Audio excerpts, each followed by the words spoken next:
সদ্যজাত শিশুর মৃতদেহকে ঘিরে চাঞ্চল্য ঘটনাস্থলে ইংরেজবাজার থানার পুলিশ।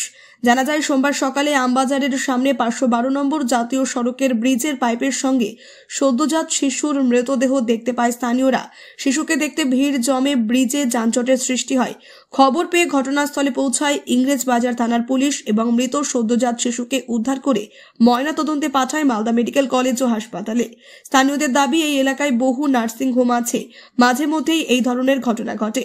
আজও এই ধরনের ঘটনা। কেউ বা কারা জলে ফেলতে গিয়ে মৃত বাচ্চাটি ব্রিজের পাইপে আটকে রয়েছে। পুলিশের কাছে আবেদন, এই ধরনের ঘটনার সঙ্গে যারা যুক্ত, এলাকার সিসিটিভি ফুটেজ দেখে তাদের চিহ্নিত করে উপযুক্ত ব্যবস্থা গ্রহণ করা হোক, কারণ এই ধরনের ঘটনা সমাজের ব্যাধি রূপে পরিণত হয়। এখানে একটা মরা বাচ্চা পড়ে আছে। কোথায়?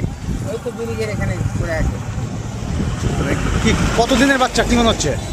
কি করে বলবো, এতটা দাম। আচ্ছা, হ্যাঁ, মানে এই ধরনের বাচ্চা কেন ফেলেন? নার্সিংটা ফেলছে নাকি বাইরে থেকে না ফেলছে? কোথায় কিভাবে আটকেছে? বাইরে আটকে আছে ব্রিজে। এ, মনে হয় জলে ফেলতে গেল না, আটকে থেকে গেছে পাইপে।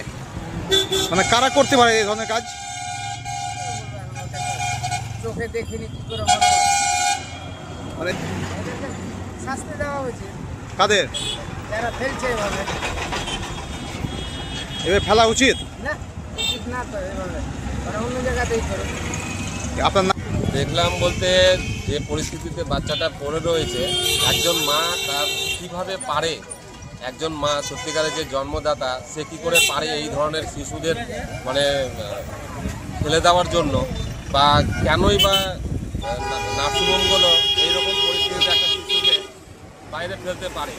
এটা তো জঘন্যতম কাজ, সমাজের জঘন্যতম এটা একটা কাজ। একজন যে সদ্যজাত বাচ্চা এরকমভাবে ফেলে যাবে, একটা পুকুরের মধ্যে ফেলতে গিয়ে এইভাবে করে আটকিয়ে থাকবে, এটা তো ভয়ানক একটা মানে পরিস্থিতি হয়ে দাঁড়িয়েছে মালদা ডিস্ট্রিক্টে। পাশেই দুটো নার্সিংহোম আছে, তো জানি না যে কি প্রশাসন এটাকে কি ব্যবস্থা করবে, এবং সাজা কঠোরভাবে হওয়া উচিত। যদি সিসিটিভি ফুটেজ দেখতে পাই যে কে ফেলেছে, কে দাঁড়িয়েছিল ব্রিজে, সম্পূর্ণ ফুটেজে চলে আসতে পারে। কি অবস্থায় পড়ে রয়েছে? খুব জঘন্যতম, একদম পাইপে আটকে আছে একটা সদ্যজাত শিশু। একদম যে ফেলেছে বা যে করেছে কাজটা, এত জঘন্যতম কাজ, যে উপযুক্ত সাজা পাওয়া উচিত। মানে নিচে ফেলতে, জলে ফেলতে গেলাম? হ্যাঁ, জলে ফেলতে গিয়েছিল। আর এখানে যারা লোকাল লোক ছিল, তারা এসে ওই মাছ দেখতে আসে বলে তারাই দেখতে পেয়েছে। মানে কি, মানে কারা করতে পারে এই ধরনের কাজ? এই ধরনের কাজ যারা করে, বিভিন্ন রকম হয়তো নার্সিংহোমগুলো এই ধরনের কাজগুলোর সঙ্গে যুক্ত হয়তো হতে পারে, আমি বলতে পারবো না। কিন্তু যে কোনো নার্সিংহোম যে এই যে শিশুটাকে ফেলে দেওয়ার জন্য যে সমস্ত মানে তারা যাদেরকে দিয়ে ফেলাচ্ছে, যারা ফেলাচ্ছে এবং যারা যে ফেলছে, তাদের দুজনাই উপযুক্ত কঠোরতম শাস্তি দেওয়া উচিত। এরা কি ছেলে বাচ্চা না মেয়ে বাচ্চা কি মনে হচ্ছে? ওটা বুঝতে পারছি না, মানে অনেক মানে 2-3 দিন হয়তো হয়েছে খেলা বাচ্চাটা। আপনার নাম? রবি।